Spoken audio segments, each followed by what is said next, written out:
Number নামাজের গুরুত্ব প্রকাশ হয়। কিসের গুরুত্ব? নামাজের।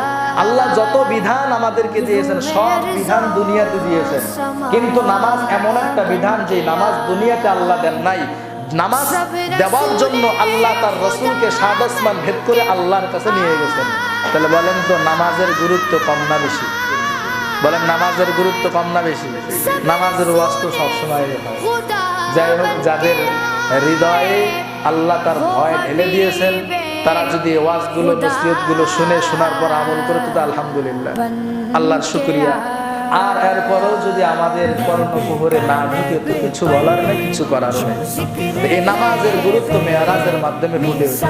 আমরা সকলেই নামাজের গুরুত্ব দিব তো ইনশাআল্লাহ? দিব ইনশাআল্লাহ। আল্লাহ আমাদের সকলকে আমল করার তৌফিক দান করুন। ৩ নাম্বার হাদিয়া দিলেন সূরাতুল বাকারার শেষ ৩ আয়াত, আমানার রাসূলু বিমা উনজিলা ইলাইহি মির রাব্বিহি ওয়াল মুমিনুন। এই ৩ আয়াতে আল্লাহ এমন এমন কিছু বিষয় উল্লেখ করেছেন, একজন মুমিন ঈমান আনবে